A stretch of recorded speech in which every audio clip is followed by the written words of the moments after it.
বিএনপির নেতাদের থেকে বাম এবং রামদের মতো বক্তব্য জাতি আশা করে না। জনগণ মুখ ফিরিয়ে নিলে কিন্তু উপায় থাকবে না, এটা তারেক জিয়ার কথা। উল্টাপাল্টা লোকগুলো এসে দলের একটা বদনাম করে মানুষের সামনে, বিশেষ করে ইসলামপন্থী যত দল আছে তাদের বিরুদ্ধে আপনি নিজেকে দাঁড় করিয়ে দিয়েছেন এই দলটাকে। এটা আপনার কিন্তু ঠিক হচ্ছে না। পরবর্তীতে যত করবেন চালাকি, পরে বুঝবেন চালাকি। বিএনপির কিছু নেতা এখন প্রকাশ্য ইসলাম বিরোধী বক্তব্য দিচ্ছেন।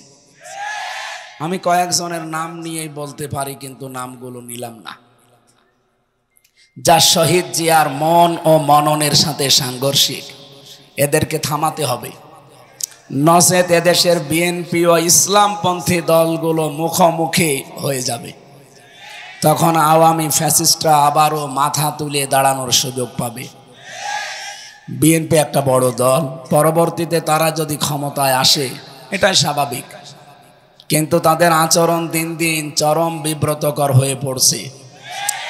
বিশেষ করে চাঁপাইনবাবগঞ্জের সাবেক, আমি এমপি বলি না, কারণ এই 3 বছরে যারা এমপি, 3 বারে যারা এমপি হয়েছে এরা এমপি না, এরা চোর।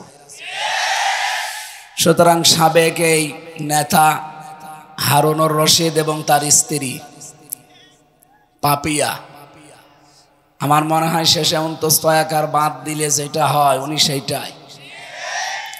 কি হয়? পাপি। এরপরে কিশোরগঞ্জের জনাব ফজলুর রহমান, আমি নাম নিলাম না পরবর্তীতে। আর গত 2 দিন আগে আপনারা দেখতে পাচ্ছেন বাগেরহাটের মংলার বিএনপি নেতা জুলফিকার আলী, উনি রাজনৈতিক দলের একটা গঠনমূলক নাকি সমালোচনা করছিলেন। এই জন্য বলতে বলতে বলেছেন যে কোরআনে কারিম ভাওতাবাজি। তার মানে এটা বোঝাতে চেয়েছিলেন যে কোরআন, জামাত ইসলাম, শিবির এরা কোরআনের কথা বলে, এরা ভাওতাবাজি করে। এদের এই ভাওতাবাজি বন্ধ করা দরকার। কোরআন দিয়ে যারা কথা বলেন, নবীজি বলেন মান ক্বালা বিহি সাদাকা, এরাই সত্য কথা বলে। সুতরাং আপনি যদি কোরআন কেন্দ্রিক মানুষগুলোকে ভাওতাবাজি বলেন, আল্লাহর কোরআনকে পোকার আনতে, এটা নবীর গায়ে যাই লাগে। এই জন্য তাকে ক্ষমা চাইতে হবে। অলরেডি তিনি জাতির কাছে ক্ষমা চেয়েছেন। আগামীতে এরকম ভুল যেন আর কেউ না করে। জনগণ মুখ ফিরিয়ে নিলে কিন্তু উপায় থাকবে না, এটা তারেক জিয়ার কথা। কি কথা বলেন না কেন? তারেক জিয়া বারবার সতর্ক করছে, আপনি যত বড় দলেরই নাম বলেন, জনগণ যদি মুখ ফিরিয়ে নেয় তখন কিন্তু বিএনপির অস্তিত্ব থাকবে না। ভুলে গেলে চলবে না, ইমরান খান পাকিস্তানের, এটা তেহরিকে ইনসাফ পার্টি ওনার ছিল। যখন ক্ষমতা এসেছিল তখন কিন্তু উপজেলা পর্যায়েও তার দলের কোনো অফিস ছিল না। উপজেলা পর্যায়ে এমন এমন জায়গা আছে সেখানে তার দলীয় কোনো অফিস ছিল না, কিন্তু পাকিস্তানের বড় দলগুলো তার কাছেই পরাস্ত হয়েছিল। সুতরাং সাবধান। বিতর্কিত বক্তব্য আমরা সামনে আর কারো কাছ থেকে আশা করি না, বিশেষ করে শহীদ জিয়ার হাতে গড়া এই মাজলুম দলটা। এদের ভেতরে কিছু বাম রাম, এরা দলটা এবং এই দেশটাকে আবার ওই ফ্যাসিস্টদের মতো দাদাদের হাতে তুলে দেওয়ার জন্য গোপনে ষড়যন্ত্র করছে। আমরা চাই এরা যেন থামে, অথবা যারা সর্বোচ্চ দায়িত্বে আছে তারা যেন এদেরকে যেভাবেই হোক থামান। আমরা আমাদের যারা উপরে আছে তাদের কথা যেভাবে অক্ষরে অক্ষরে মেনে চলি, যদি কোরআন হাদিস সমর্থিত হয়। আমি মাওলানা রফিকুল ইসলাম খান সাহেবের ওই দিন থেকে, যেদিন বলেছিলেন যে কোরআনের অনুষ্ঠানে যারা আলেম, মুফাসসির, মুহাদ্দিসেরা কথা বলে তারা যেন আসালি পাসালি না বলে মূল কথাগুলো অল্প সময়ে মানুষকে জানিয়ে দেয়, ওই দিন থেকে আমি এই একবারে আল্লাহর কিছু প্রশংসা, রসুলের একবার দরুদ পড়ে মূল কথাগুলো অন্তত 20 মিনিট হোক যেন মানুষ বুঝে বাড়ি যেতে পারে। আমরা এরকম একটা উদ্দেশ্য নিয়ে কিন্তু বসে আছি। সুতরাং আমরা যেমন আমাদের দায়িত্বশীলদের কথা কোরআন হাদিস অনুযায়ী হলে নির্দ্বিধায় মেনে নেই, এদেশের অন্যান্য রাজনৈতিক দল যারা আছে তাদেরও উচিত তাদের যারা সর্বোচ্চ দায়িত্বে আছে তাদেরকে ফলো করা। ম্যাডাম খালেদা জিয়া মুখে কলু পেটে বসে আছে, একটা কথা তিনি বলে না। এক কথা বলেন না কেন? আর আপনি সে আগস্টের 5 তারিখের পর থেকে আরম্ভ করেছেন আবার সেই ভাঙ্গা বাক্স বাজানো, যে জামাত ইসলাম 71 সালের কাদা এখনো মুছতে পারে নাই। আপনার সর্বোচ্চ নেত্রী খালেদা জিয়া কি বলেছে দেখেননি? যে জামাত নেতৃবৃন্দকে হিংসার বশবর্তী হয়ে রাজনৈতিক প্রতিহিংসার কারণে তাদেরকে এভাবে একটার পরে একটা ফাঁসি দিয়েছে। আপনি কি ম্যাডাম খালেদা জিয়ার চাইতেও বড় বিএনপি করেন? সুতরাং এই কথাগুলো আমি আশা করব যারা এই ছোটখাটো পদে আছেন, ওপরে যারা আছে তাদেরকে ফলো করবেন। ম্যাডাম খালেদা জিয়া মুখে কলু পেটে বসে আছে, তারেক জিয়া একটা কথা বলে না। আর কোন কার সে উটকা ফুটকা উল্টা পাল্টা লোকগুলো এসে দলের একটা বদনাম করে মানুষের সামনে, বিশেষ করে ইসলামপন্থী যত দল আছে তাদের বিরুদ্ধে আপনি নিজেকে দাঁড় করিয়ে দিয়েছেন এই দলটাকে। এটা আপনার কিন্তু ঠিক হচ্ছে না। পরবর্তীতে যত করবেন চালাকি, পরে বুঝবেন চালাকি। এরা কেমন জ্বালা বুঝেছে এই ফ্যাসিস্টরা, আপনারাও শেষে জ্বালা বুঝে আর শেষ করতে পারবেন না। আমরা চাই আপনারাও মাজলুম ছিলেন, 14 দল বাদ দিয়ে আমরা সবাই মাজলুম।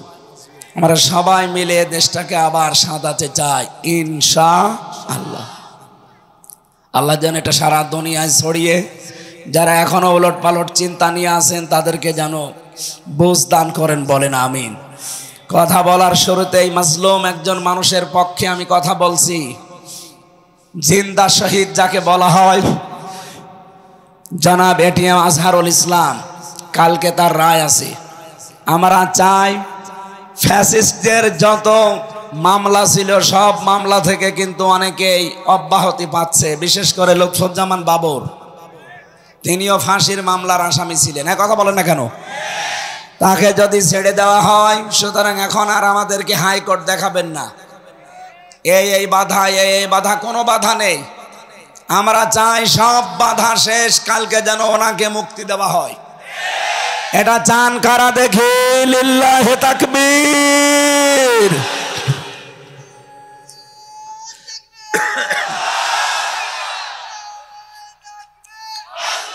আলহামদুলিল্লাহ। আমরা জানি হুদায়বিয়ার সন্ধি হয়েছিল, বিশ্বনবী 1399 জন নিয়ে শপথ বাক্য পাঠ করিয়েছিলেন একজন নিরপরাধ মানুষের হত্যার বদলা নিতে। তিনি হযরত ওসমান ইবনে আফফান। ওরা যখন ঘোষণা দিয়েছে যে ওসমানকে মেরে ফেলা হয়েছে, নবীজি বললেন হজের এহরাম খুলে ফেলো, রোজা রেখেছো রোজা ভেঙে ফেলো, এই বাবলা গাছের নিচে আমার হাতের উপরে হাত দাও। ইয়াদুল্লাহি ফাওকা আইদিহিম, ওই হাতগুলো আল্লাহর হাতের উপরে ছিল। নবীজি 1399 জনকে বললেন আমার হাতের উপরে হাত লাগাও, এটা আল্লাহর হাতের উপরে হাত লাগানোর শামিল। আমি 2টা ফরজ বিধান এখন অলরেডি লঙ্ঘন করে ফেলেছি, একটা রোজা আর একটা হজ। কেন? একটা নিরপরাধ মানুষকে ওরা মেরে ফেলেছে। এই হত্যার প্রতিশোধ না নিয়ে আমরা কেউ মদিনায় ফেরত যাব না। নবীজি একা যেতে পারতেন, প্রতিশোধ নিতে না। 1399 জনকে তিনি বায়াত গ্রহণ করালেন, শপথ বাক্য পাঠ করালেন এবং নিজে সর্বশেষ নিজের এই বাম হাতটা উপরে তুলে দিলেন। সাহাবীরা বলে হুজুর এইটা কি? নবীজি বলেন এইমাত্র কোরআনের আয়াত নাজিল হয়েছে, লাকাদ রাদিয়াল্লাহু আনিল মুমিনিন ইয ইউবাইউনাকা তাহতা শাজারাতি। আল্লাহ অবশ্যই খুশি হয়ে গেছে, খুশি হবে না। রাদিয়া এটা মাজি, এটা পাস্ট, এটা অতীতের সিগা। আল্লাহ বলেন আমি রাজি হয়ে গেছি অলরেডি। কাদের ওপরে? এই মুমিনদের ওপরে, যারা আপনার হাতের উপরে হাত দিয়ে এই গাছের নিচে শপথ বাক্য পাঠ করছে। আমি তাদেরকে 3টা বিষয় দিয়ে দেব।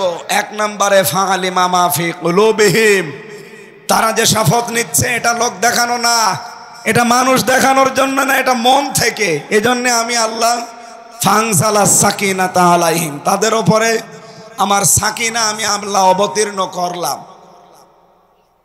ওয়াসাবাহুম ফাতাহান করিবা, এবং তাদেরকে একটা সুপ্রসন্ন নিকটবর্তী বিজয়ের সুসংবাদ দিয়ে দিলাম। সুতরাং হযরত ওসমানের পক্ষে শপথ বাক্য পাঠ করিয়ে যদি নবীজি 1399 জনের উপরে আল্লাহ রাজি হয়ে গেছে ঘোষণা শুনতে পান, আগামীকাল যার রায় আছে তিনিও নিরপরাধ। তার অপরাধ একটাই, অমা নাকামু মিনহুম ইল্লা ইউমিনু বিল্লাহিল আজিজিল হামিদ। তার কোনো অপরাধ নেই, তিনি শুধু একামতে দিনের কর্মী, এটাই অপরাধ। তিনি যদি আজ বামপন্থী দল করতেন তিনি মন্ত্রী হতেন। এক কথা বলেন না কেন? আপনি যান রংপুরের বদরগঞ্জ, তারাগঞ্জে, তার কি জনপ্রিয়তা তার। সুতরাং তিনি বামপন্থী রাজনীতি করলে এখন কিন্তু মন্ত্রী থাকতেন দেশের। শুধু জামাত ইসলামী করার কারণে হিংসার বশবর্তী হয়ে রাগ করে তার জীবনটা আপনারা নষ্ট করে দিয়েছেন। এই জন্য আমরা চাই আগামীকাল নিরপরাধ এই মানুষের পক্ষে 18 কোটি মানুষ আমরা ওই 1399 জনের মতো দাঁড়াতে চাই। ওনাদের উপরে যদি আল্লাহ রাজি থাকে একটা নিরপরাধ মানুষের পক্ষে দাঁড়ানোর কারণে, এটিএম আজহারুল ইসলামের পক্ষে আগামীকাল সারা দেশে যে বিক্ষোভ, যে যেখান থেকে পারেন যদি নেমে যান, আল্লাহর কসম আল্লাহ রাজি হয়ে যাবে ইনশাআল্লাহ। আপনারা রাজি নেই নামতে কাল?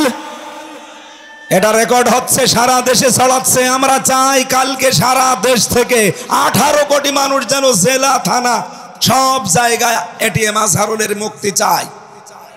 যারা যারা চান এখানে হাত তোলেন, লিল্লাহু তাকবীর। মুক্তি মুক্তি মুক্তি চাই।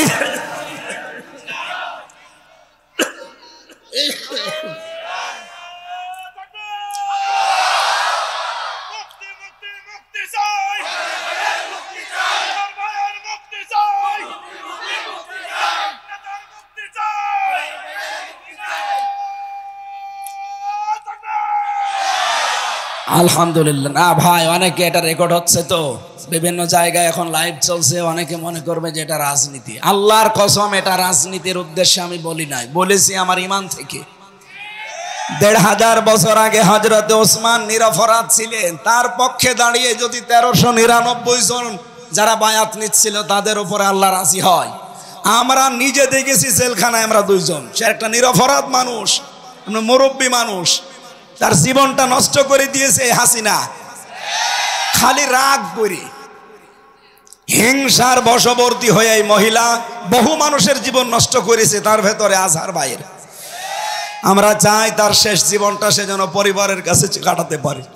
তার স্ত্রীটাও বিদায় নিয়েছে, অন্তত ছেলে মেয়ে যেগুলো আছে তাদের কাছে শেষ বয়সে যেন অন্তত কিছুটা হলেও শান্তি পায়। ওরা কোরআনের পাখিকে ফিরতে দেয়নি, ইনজেকশন দিয়ে মেরে ফেলেছে। অন্তত এই লোকটা এখন আছে। সবাইকে যখন ছেড়ে দিচ্ছেন, মানবতার খাতিরে হলেও তারে দেন।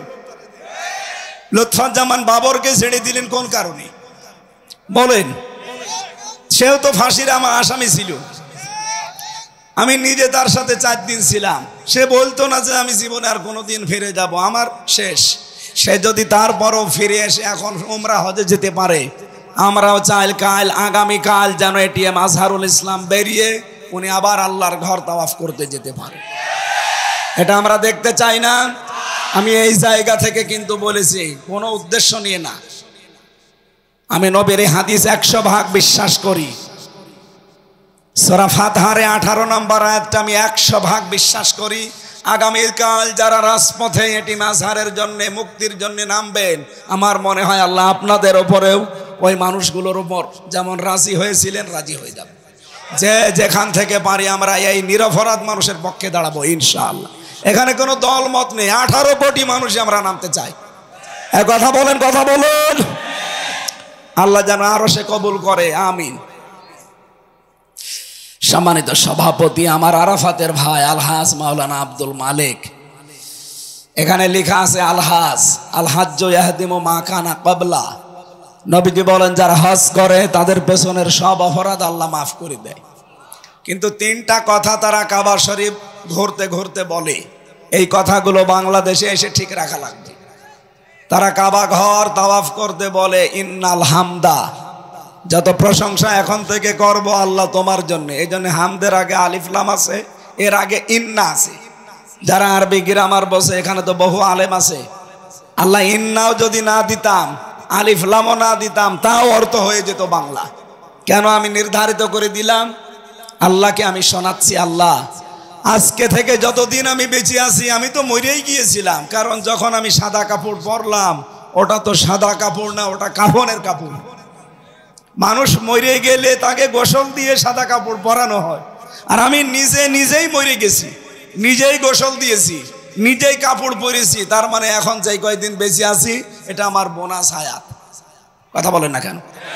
এই বোনাস লাইফে যেই কয়দিনই আমি আছি, আমি তোমার ছাড়া আর কারো প্রশংসা করব না। 2 নম্বরে নেয়ামাতা লাকা, যত নিয়ামত আমাকে দিয়েছো আজকে থেকে সব তোমার জন্য ব্যয় হবে। ক্ষমতাও আল্লাহর নিয়ামত। বলেন বলেন, আমি যদি ক্ষমতায় যেতে পারি এই নিয়ামতটা ব্যবহার করব কার জন্যে? আরো জোরে। আমার ব্যক্তিগত স্বার্থে, আমার পারিবারিক স্বার্থে, আমার দলীয় স্বার্থে, আমার গ্রামবাসীর স্বার্থে না, আমি দেখবো এটাকে আল্লাহর স্বার্থ আছে কিনা। এই জন্য হযরতে ইউসুফ নবী কিন্তু দায়িত্ব চেয়ে নিয়েছিলেন। ক্বালা জাআলনি আলা খাযাইনিল আরদি ইন্নী হাফিজুন আলিম। হযরতে ইউসুফ বলেছিলেন, বাদশাহ আপনি আমাকে বাইতুল মালের যে দায়িত্ব অর্থমন্ত্রীর, এইটা আমারে দেন, আমি সংরক্ষণ করতে পারবো এই দায়িত্বটা সুচারুরূপে। সুতরাং বাংলাদেশে ইউসুফ নবীর অনুসারী যারা, ইউসুফ নবীর উত্তরাধিকারী যারা, এই মানুষগুলো যদি এরকম মন্ত্রণালয়গুলো পায়, তারাও যে সংরক্ষণ করতে পারবে তার বাস্তব প্রমাণ এই পাশের জেলা পাবনার মাওলানা মতিউর রহমান নিজাম। এই ফরিদপুর জেলার জনাব আলী হাসান মোহাম্মদ মুজাহিদ রহমতুল্লাহ আলাইহি, তারা 2 জন মিলে 3টি মন্ত্রণালয় চালিয়ে টাকা বেঁচে গেছে, টাকা ফেরত দিয়েছে। এটা পৃথিবীর ইতিহাস তারা পাল্টিয়ে দিয়েছে। কথা বলেন না কেন? আর আমরা কি দেখলাম, ভূমি মন্ত্রীর দায়িত্ব পেয়েছিল চট্টগ্রামের একজন, ওই শয়তানের বাড়ি হচ্ছে 630টা, আর মাওলানা নিজামের বাড়ি এখনো পর্যন্ত মাটির বাড়ি, চারিদিকে টিনের, মাটির দেওয়াল, উপরে টিন দেওয়া, অথচ তিনি মন্ত্রী। কি ছিলেন? একটা মেম্বারের বাড়ি 3 তলা হয়ে যায়, আর মন্ত্রীর বাড়ি এখনো মাটির বাড়ি। এর চাইতে আল্লাহর ওলি আপনি কোথায় দেখতে যান? এগুলো জিন্দা থাকলে আল্লাহর জিন্দা ওলি ছিল, মরে গেছে এখন মরা ওলি। মানুষ আল্লাহর ওলি খুঁজতে যায় সিলেটে, আল্লাহর ওলি খুঁজতে যায় চট্টগ্রামে। কে বলেছে আপনাকে? অর্থনৈতিকভাবে আমার মনে হয়, আমার বিশ্বাস, ওই মানুষগুলো ছিল 1 নম্বরে আল্লাহর ওলি। সুতরাং মাওলানা রফিকুল ইসলাম খান এইরকম মানুষগুলো যদি দায়িত্ব চেয়েও নেয়, তারা দলীয়করণ, আত্মীয়করণ, গ্রামবাসীকরণ এগুলো করবে না আমাদের বিশ্বাস। তারা চাইবে ইন্নাল হামদা ওয়ান নি'মাতা লাকা, কারণ উনি হজ করেছেন, এই কথা আল্লাহকে শুনিয়েছেন, আমি যত নিয়ামত পাবো এখন থেকে সব তোমার জন্য ব্যয় হবে। সুতরাং আমি যে বেশি আছি এটা তোমার নিয়ামত, আমি যে ক্ষমতা পাবো ওইটাও তোমার নিয়ামত, সব ব্যয় হবে কার জন্যে? 3 নম্বরে বলা লাগে ওয়াল মুলকা লাকা, আমি যদি রাজ্য রাজনীতি করি আল্লাহ তোমার জন্য করব। এই 3টা কথা বলার পরে আল্লাহ ডাক দেয় শেষে বিদায় তাওয়াফ করার সময়, ওই রফিক এদিকে আয়। সর্বশেষ কথা বলে বাংলাদেশে যা, লা শারিকা লাকা লাব্বাইক, শেষ কথা এটা বলা লাগে, আল্লাহ আমি চলে যাচ্ছি, তোমার আমি গ্যারান্টি দিয়ে গেলাম আমি কিন্তু মুশরিক না, আমি শিরিক করব না জীবনে, আর যাই করি শিরিক করব না। সুবহানাল্লাহ বলতে পারেন নাই? এই 3টা কথার উপরে যারা টিকে থাকতে পারে, বিশ্বনবী তাদের জন্যই জানিয়েছেন আল হাজ্জু ইয়াহদিমু মা কানা ক্বাবলা, ওর পেছনে একটা গুনাহ আল্লাহ আর রাখে না, সব মাফ করে দেয়। এই যে শবে বরাত চলে গেল, সামনে শবে কদর আসতেছে, আল্লাহ সবাইকে মাফ করে দেয় পৃথিবীতে, শুধু 2 শ্রেণীর মানুষ বাদ দিয়ে। 1 নম্বরে যারা মুশরিক, যারা শিরিক করে। 2 নম্বরে যে মানুষগুলো হিংসুক, যারা বিদ্বেষ রাখে। আর এই 2টা গুণ বাংলাদেশে বেশি। আমা ইয়াকুমিনু আকসারুহুম বিল্লাহি ইল্লা হুম মুশরিকুন। হে নবী, আপনি মুসলমান দেখতে পাচ্ছেন, ইমানদার দেখতে পান, হ্যাঁ এরা ইমানদার, কিন্তু অধিকাংশগুলো মুশরিক। এরা ইমানের দাবি করে ঠিক আছে, কিন্তু এরা কি মুশরিক কারে বলে? এই শবে কদরে যারা মাপ পাননি, শবে বরাতে যারা মাপ পাননি, পাবেনও না সামনে শবে কদরে। কারা তারা? আল্লাহ যেটা পারে ওইটা অন্য কেউ পারে, এই বিশ্বাস যারা করেন তাদের কোনো মাপ নেই। এই কথা বলেন না কেন? সন্তান দিতে পারে কে? আর কেউ পারে? অনেক মানুষ মনে করে না বাবা মনে হয় পারে, এই জন্য তাবিজ কবজ নিতে যায়। অনেকে আবার বলে যে হুজুর আপেল পড়ি দিন। সেদিন ময়মনসিংহ একজন এসে আমার কাছে বলছে হুজুর এমন আপেল পড়বেন যেন ছেলে হয়। আমি কি ডাউন করে নিয়ে আসবো? কেন? বলছে আমার শুধু মেয়ে হয়, আমি আপেল নিয়ে এসেছি, আপনি বড় হুজুর এমন ভাবে আপেল পড়েন যেন এবছরে আমার ছেলে হয়। আপেল আমি ফেলে দিলাম। বলছে হুজুর আপেল কই? ফেলে দিস কেন? আরে ভাই আপেল পড়ে যদি ছেলে হইতো আমার 3টা মেয়ে, আমি ম্যাডামরা প্রতিদিন আপেল খাওয়াতাম। কি বিশ্বাস মানুষের! সুতরাং সন্তান দিতে পারে কোনো হামজা, কোনো মাজারে, কোনো আপেলে? কে? আমাদের জাতির পিতা 86 বছর একাধারে দোয়া করেছিলেন, রব্বি হাবলি মিনাস সালিহিন, হে আল্লাহ আমাকে একটা নেককার সন্তান দাও। 86 বছরও দোয়া কবুল হয়নি। 86 বছর পরে আল্লাহ তার দোয়াটা কবুল করে জবাব দিয়েছেন, ফাবাশশারনাহু বিগুলামিন হালিম, আমি তোমাকে একটা ধৈর্যশীল সন্তান উপহার দিলাম, সুসংবাদ দিলাম। জাতির পিতা একজন নবী, নবীর বাবা নবী। এইরকম মানুষের যদি 86 বছর লাগে, আপনি বিয়েই করেননি আর ছেলে চান। সুতরাং আশা করা বাদ দেন, আল্লাহ যেটা পারে ওইটা অন্য কেউ পারে না। সুতরাং সন্তান কে দিতে পারে? 2 নম্বরে আলা লাহুল খালকু ওয়াল আমরু, সৃষ্টি যার, আইন চলবে। আরো জোরে বলেন, সৃষ্টি যার, আইন চলবে। এ বাংলাদেশ বানিয়েছেন কে? এখানে আইন চলবে কার?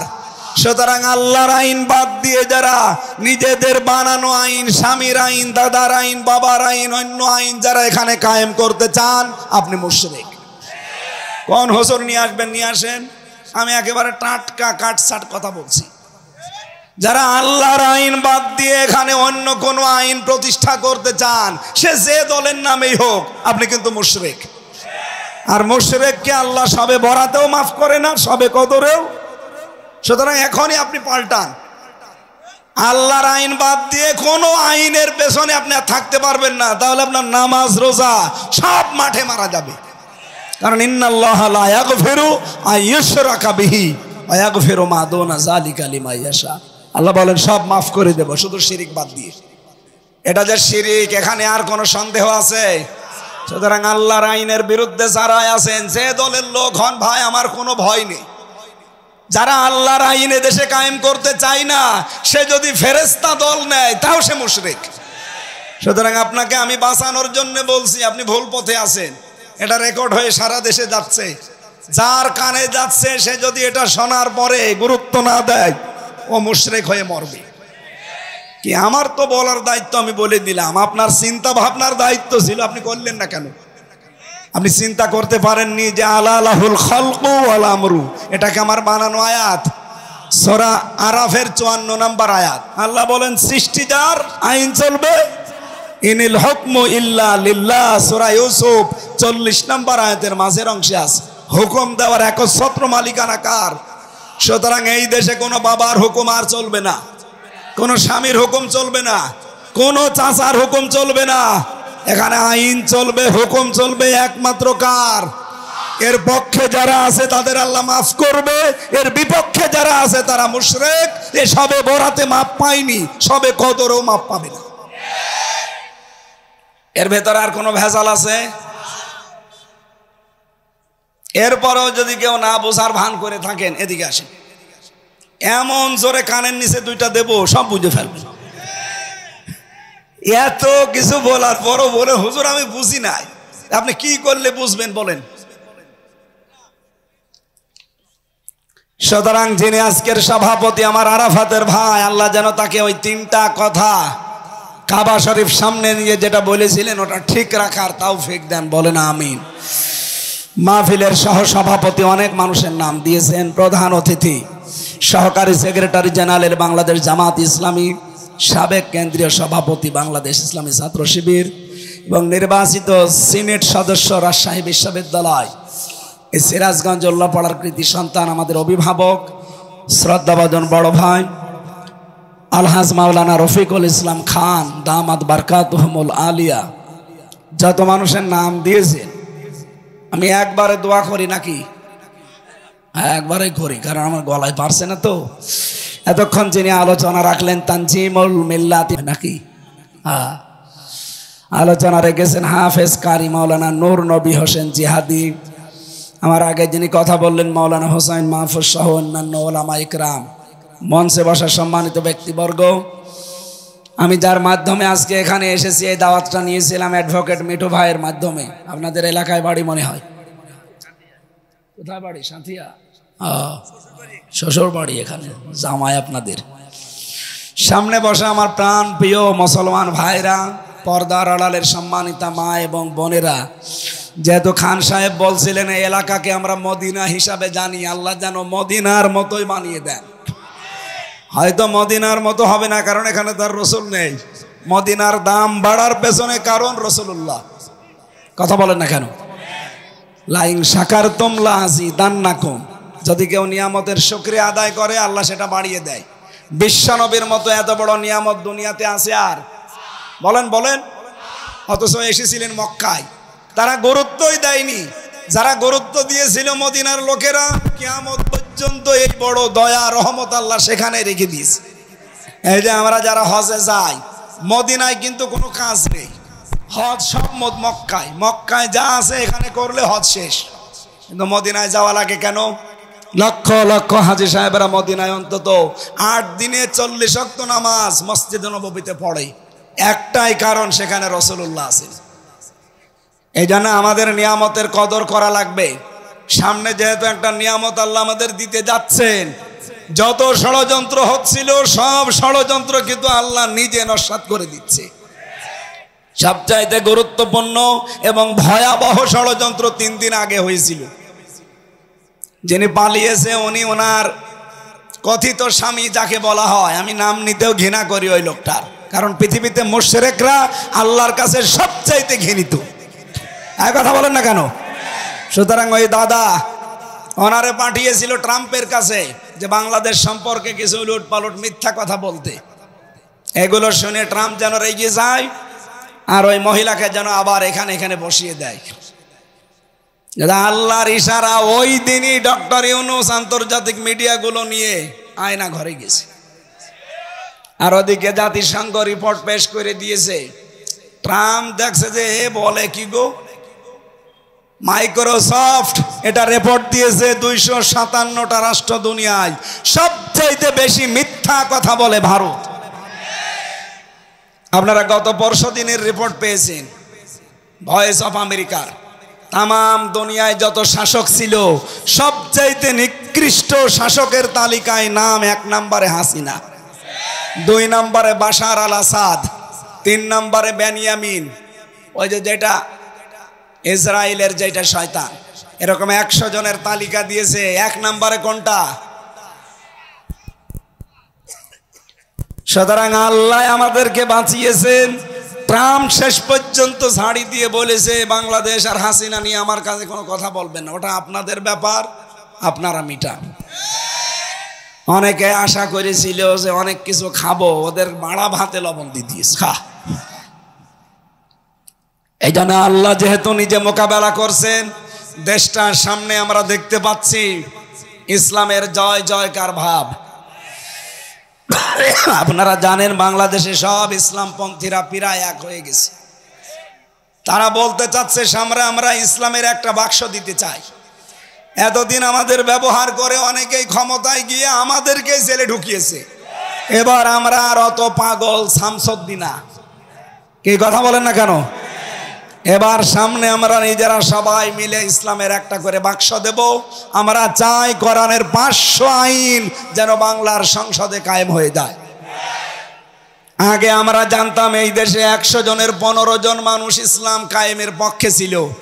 এখন 100 জনের 66 জন মানুষ চাচ্ছে এই দেশে ইসলাম কায়েম হোক। আপনি আর কিছুদিন যেতে দেন, মাত্র 6 মাস 11 দিন চলছে, আর 6 মাস যেতে দেন, এদেশে 100 জনের 100 জন মানুষ বলবে আমরা ইসলাম এদেশে কায়েম চাই। এইটা আমরা সামনে এই চর্মচোখে দেখতে চাই না। আল্লাহ যেন তৌফিক দেন দেখার, বলেন আমিন। দল মত নির্বিশেষে আমরা যেহেতু এসেছি কোরআন শুনতে, ওই কোরআন থেকে সূরা ফাতিরের 5 নম্বর আয়াত পড়েছি। আমার আজকের আলোচনার বিষয় শয়তানের বন্ধু কারা। শয়তানও কিন্তু বন্ধু বানায়। এ পৃথিবীতে 10 প্রকার নবীর উম্মতের ভেতরে অন্য জাতিবাদ, এদিকে তাকান, ইহুদি খ্রিস্টান মুশরিক মাজুসি বৌদ্ধ যারা আছে সব বাদ, শুধু নবীর উম্মত আমরা দাবি করি যারা, তাদের ভেতরে 10 প্রকার মানুষকে শয়তান বন্ধু হিসাবে গ্রহণ করে। কয় প্রকার? আরো জোরে। এখন আপনি মিলাবেন যে আপনি এই 10 প্রকারের কোন প্রকারে আছেন কিনা। যদি থাকেন আজকে তওবা করে বাড়ি যাওয়া লাগবে, নাকি শেষ করে দেব? দরুদ আর সালাম নবীজির উপরে পাঠ করার মাধ্যমে আমরা আরম্ভ করছি সূরা ফাতির। কোন সূরা? 45টা আয়াত আছে, মাত্র একটা আয়াত পড়েছি, 5 নম্বর আয়াত। জবান খুলে আগে শয়তানের ওয়াসওয়াসা থেকে আশ্রয় চেয়ে বলেন আউযু বিল্লাহ।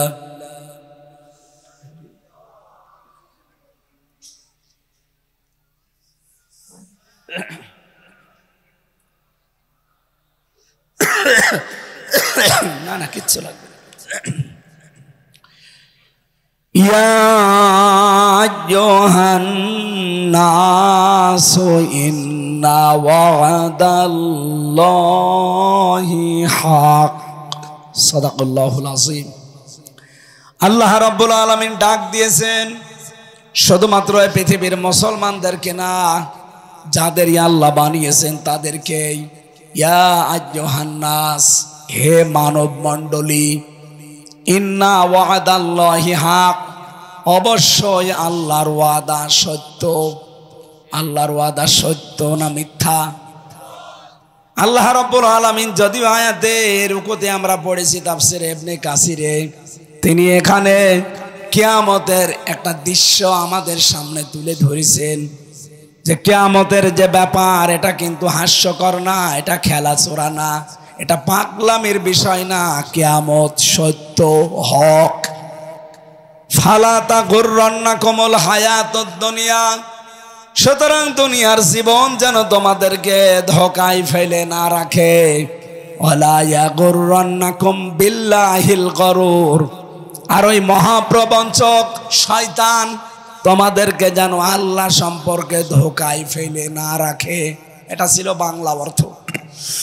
এবার আসেন তো, আল্লাহ ডাক দিয়েছেন তামাম দুনিয়ার মানুষকে, যেটা বোঝাতে সেটা একটা ওয়াদা। সেটা কি? এই কোরআনে আল্লাহর 500 ওয়াদা আছে। রব্বুল আলামিন বলেন আমার এই ওয়াদাগুলো যদি মানুষ পালন করতে পারে, পূরণ করতে পারে, জেল থেকে বেরিয়ে ভাই আমি এখনো স্বাভাবিক না, মানে শরীরও দেবী আছে, কণ্ঠও দেবী আছে। জালেমরা তো বহু টর্চার করেছে, এই কারণে আমার শরীর স্বাভাবিক হচ্ছে না। দোয়া করছে না, ঠান্ডা পানি খেলে গলা আরো বসে যাবে। দরকার হয় চা থাকলে দেন, না থাকলে দেওয়ার দরকার। আর এই বাতাসটা ছেড়ে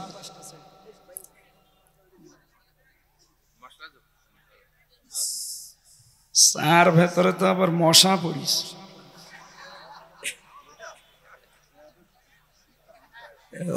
5 টাকার চা মশা পড়বে না, হাতি পড়বে। মনে হয় এটা ফাল্টি দিলে ভালো, মশা একটু গরমটা থাকলে দেন। সুবহানাল্লাহ আলহামদুলিল্লাহ। বসেন,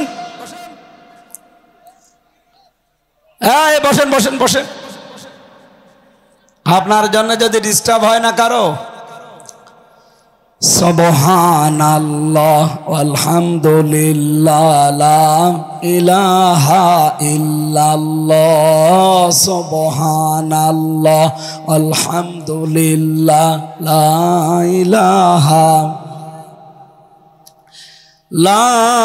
ইলাহা ইল্লাল্লাহ মুহাম্মাদুর রাসূল।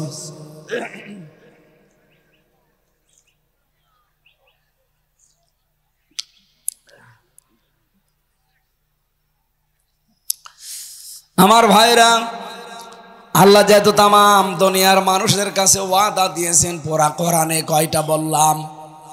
আল্লাহর এই 500 ওয়াদার ভেতরে কোনো সন্দেহ আছে?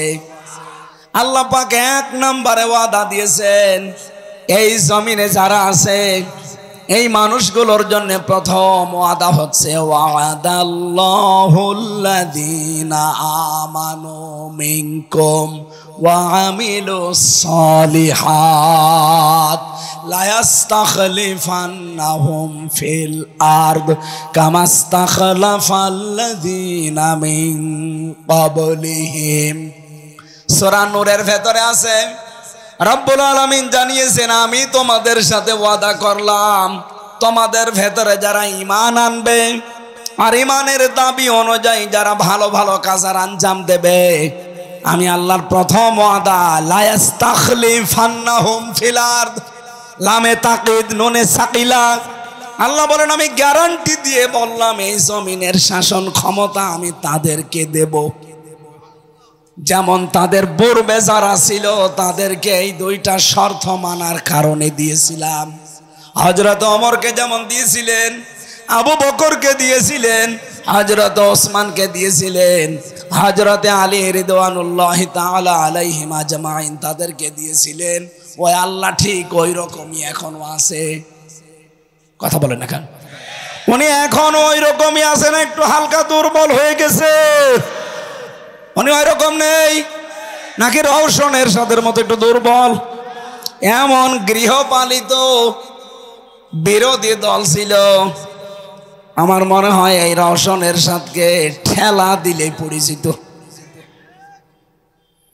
আমি যেটা এখান থেকে আপনাদের বোঝাতে চাই, আমাদের পূর্বপুরুষ যারা, তাদেরকে যদি আল্লাহ 2টা শর্ত মানার কারণে জমিনে শাসন ক্ষমতা দেয়, মাস্ট বি আমাদেরকে এই 2টা ওয়াদা যদি আমরা পূরণ করতে পারি, শর্ত যদি মেনে নিতে পারি, আল্লাহর প্রথম ওয়াদা আল্লাহ পূরণ করবে।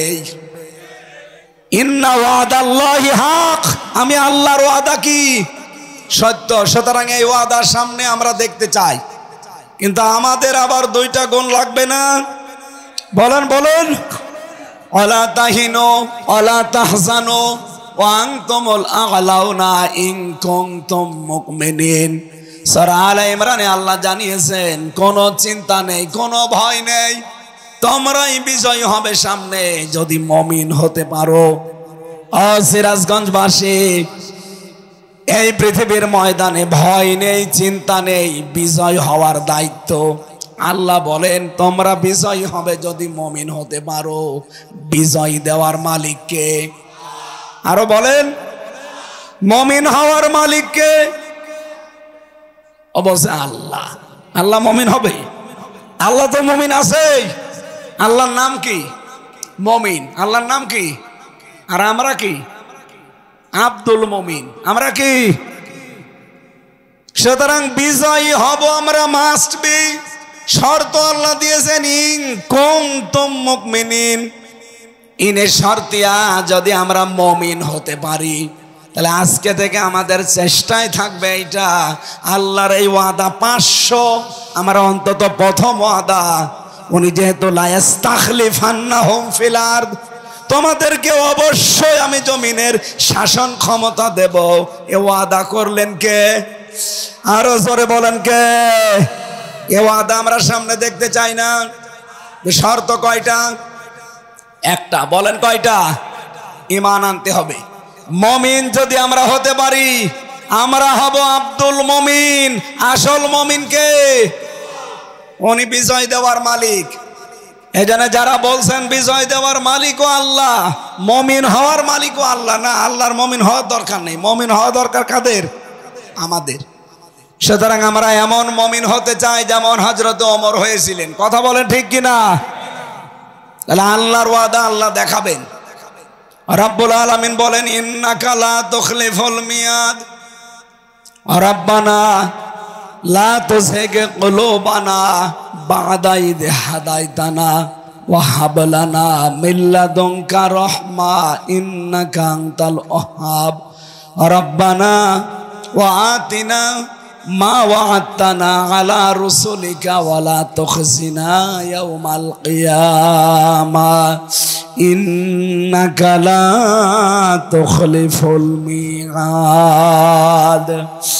এই আয়াতগুলো আমি শুধু তেলাওয়াত করলাম, এর ব্যাখ্যাটা বলছি না। আল্লাহ এখানে একটা ওয়াদা দিয়েছেন, সেটা কিয়ামতের ওয়াদা। কিসের ওয়াদা?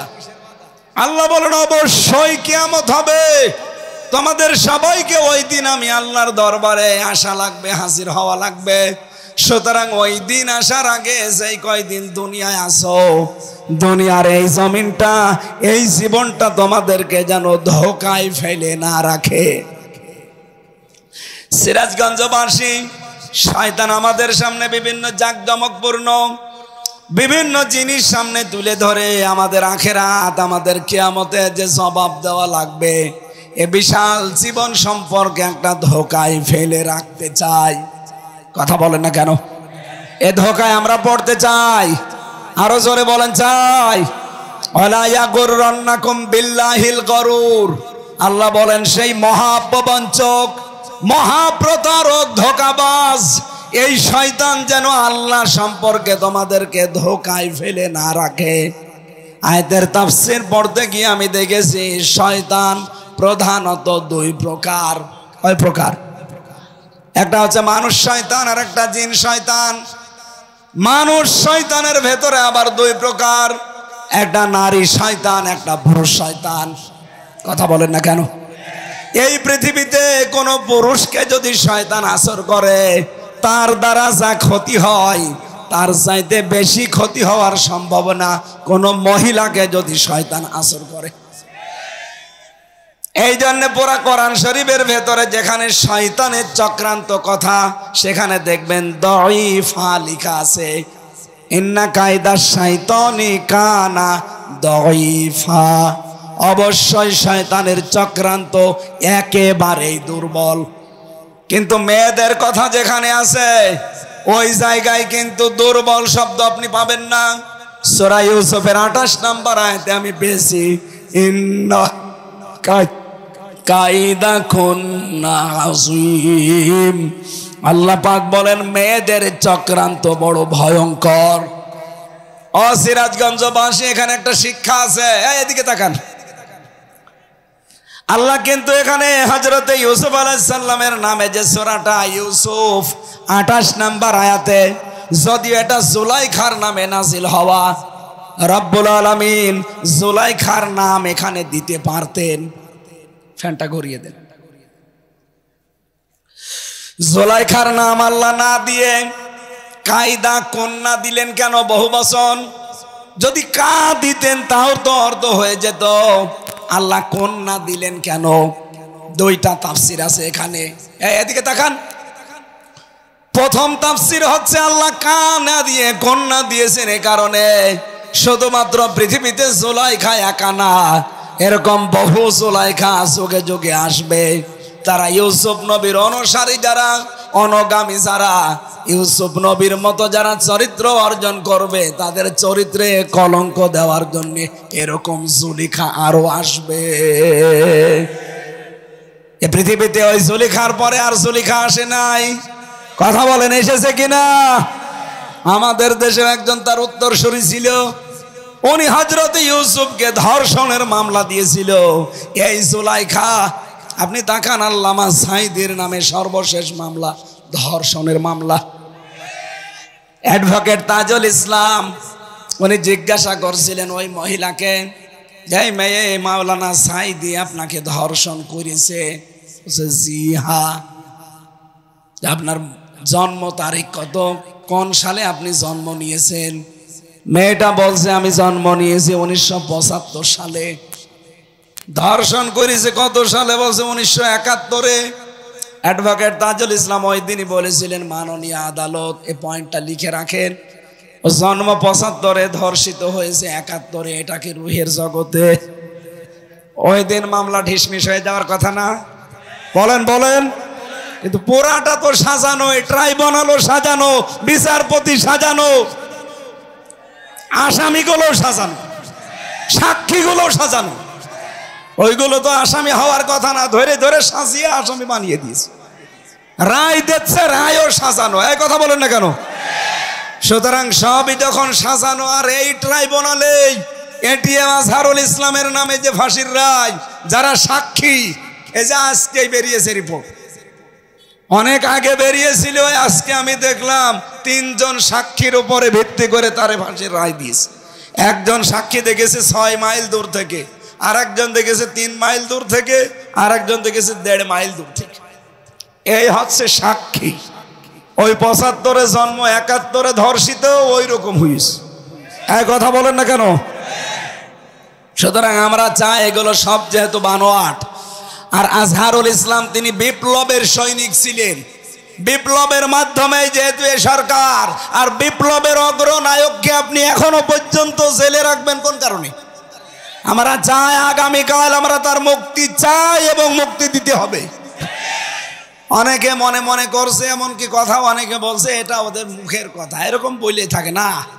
এদেশে একামতে দিনের দায়িত্বে যারা আছে, আল্লাহর কসমে কোরআন আমি মাথায় নিয়ে বলতে পারি, মন থেকে, সব না, কিছু মুনাফিক আছে, মন থেকে যারা একামতে দিনের দায়িত্ব পালন করে, তারা যদি একবার মুখ দিয়ে কিছু বলে না, ওটা কিন্তু তাদের মুখের কথা না, ওটা মনের কথা।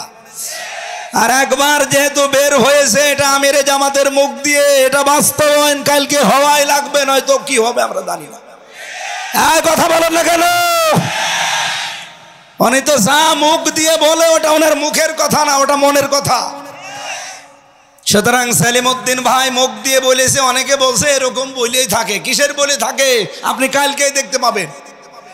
খালি আমরা বলি না, মুখ দিয়ে যেটা বলি ওইটা আমার মুখে এবং মনে এক কথা। আমরা চাই এই অগ্রদূত, এই সৈনিকটাকে আর যেন জেলখানায় পৌঁছতে না দেওয়া হয়। হিংসার বশবর্তী হয়ে এই মহিলা ওনার জীবনটা নষ্ট করে দিয়েছে। আমরা চাই শেষ জীবনে কিছুদিন মুক্ত বাতাসে আল্লাহর এই পৃথিবীটা দেখে যাক। কয়দিন পর তো এমনি আল্লাহর কাছে চলে যাবে। এ কথা বলেন না কেন?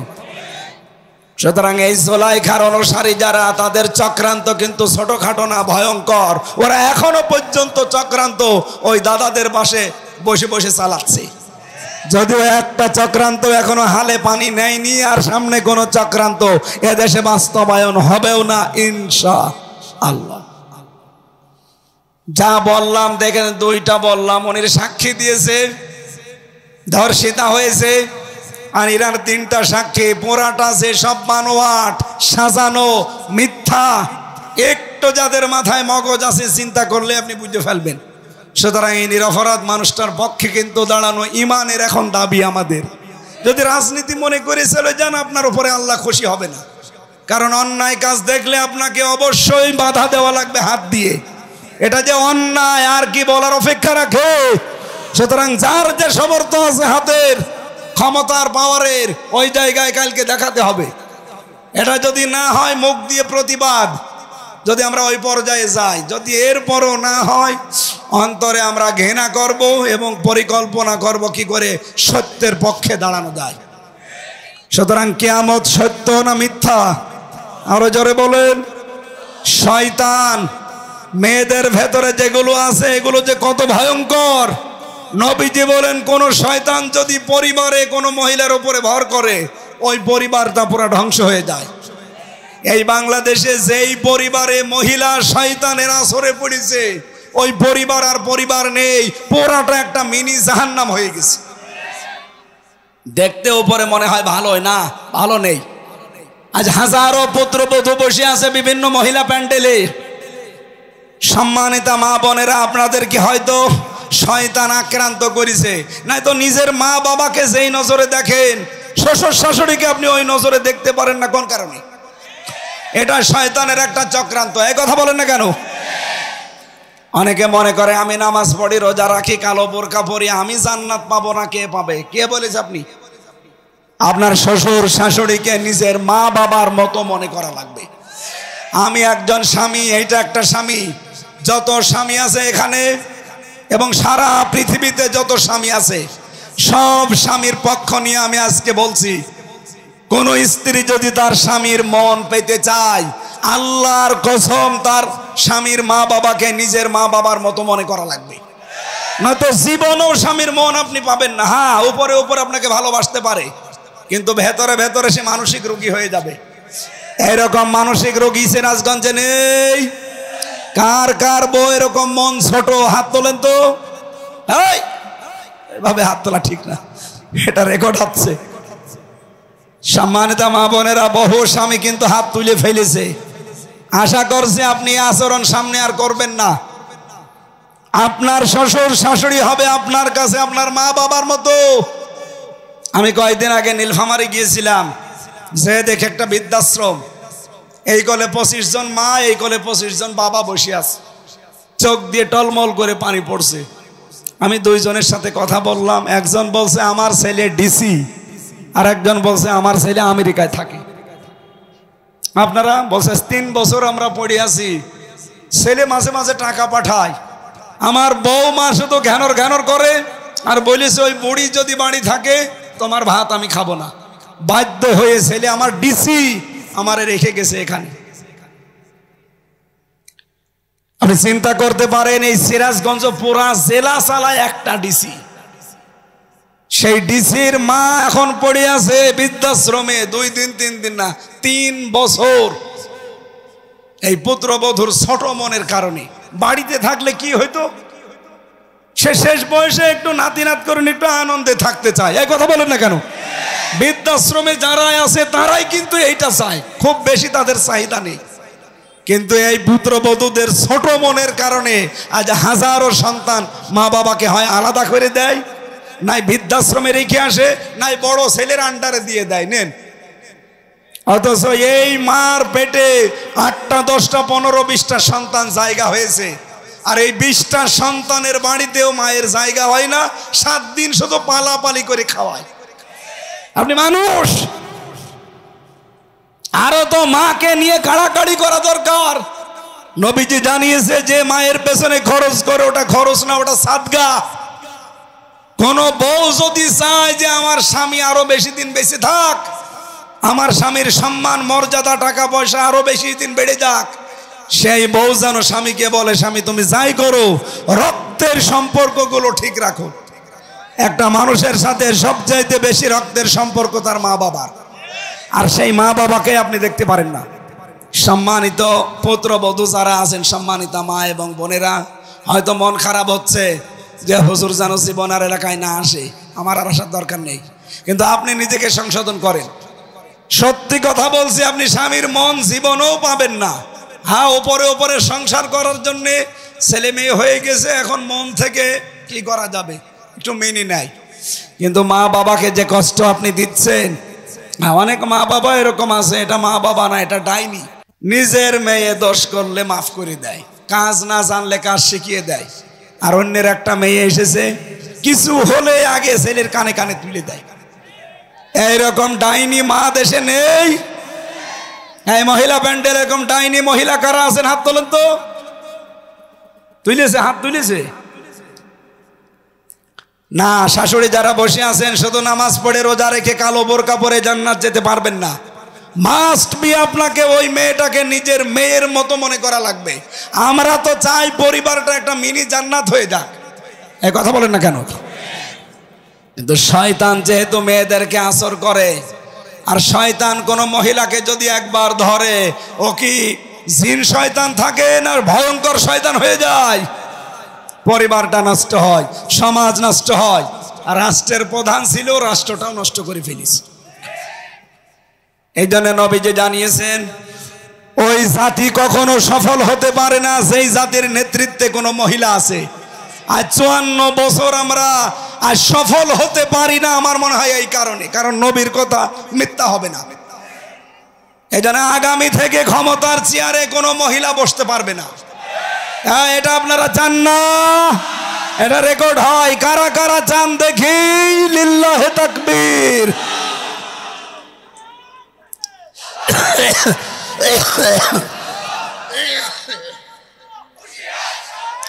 আলহামদুলিল্লাহ।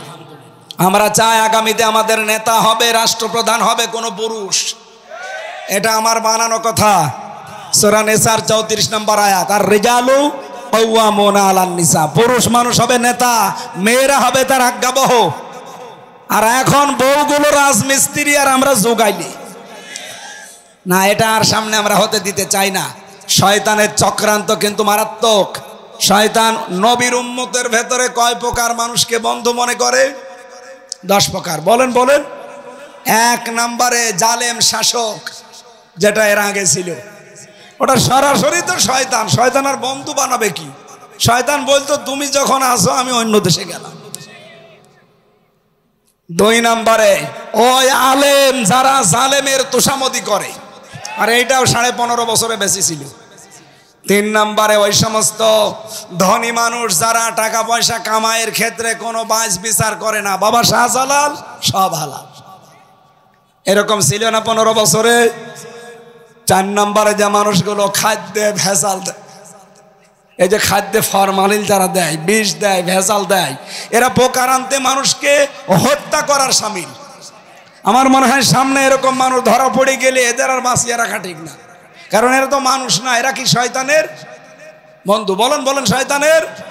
সুতরাং খাদ্যে ভেজাল দেওয়া, খাদ্যে ফরমালিন দেওয়া, ঔষধ দেওয়া, এটা বন্ধ করা লাগবে।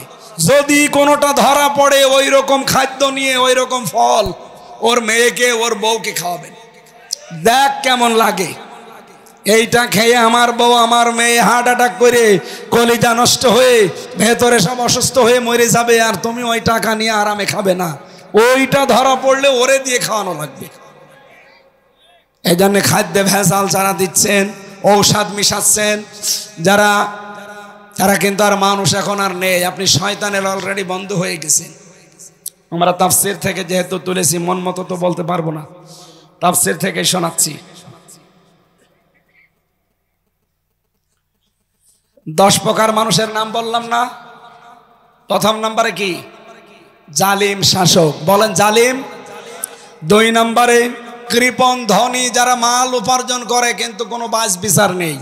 3 নম্বরে ওই আলিম যারা জালিমের সাফাই গায়। 4 নম্বরে বলেছিলাম যারা খাদ্যে ভেজাল দেয়, ঔষধ দেয়, কীটনাশক মিশায়। এরপরে 5 নম্বরে যারা আমানতের খেয়ানত করে। সামনে কিন্তু আসতেছে বহু আমানতের দোহাই দেবে, আর দায়িত্ব পেয়ে গেলেই খেয়ানত করবে। 6 নম্বরে পেয়েছি অহংকারী লোক। 7 নম্বরে পেয়েছিলাম যারা পণ্য ক্রাইসিস তৈরি করে। 8 নম্বরে যারা জেনাকারী।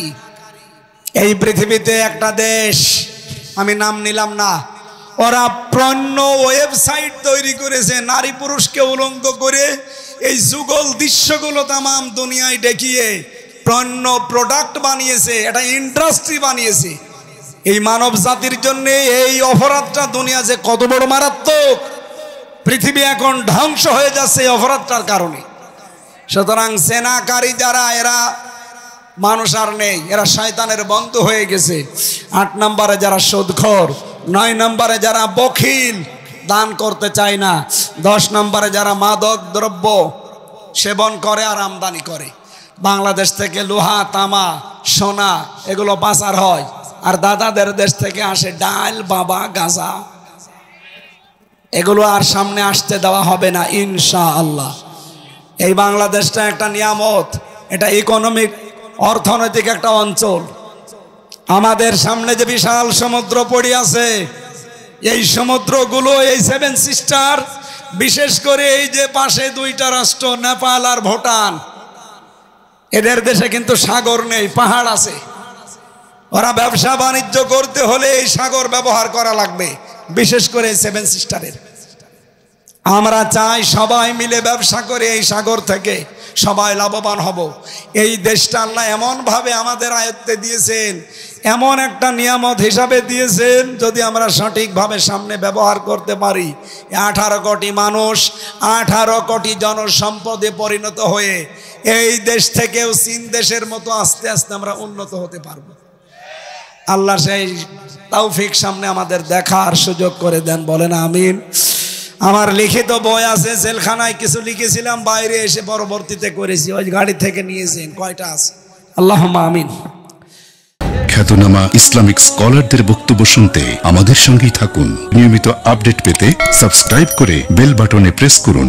Rosni 24. Enjoy the Holy Quran.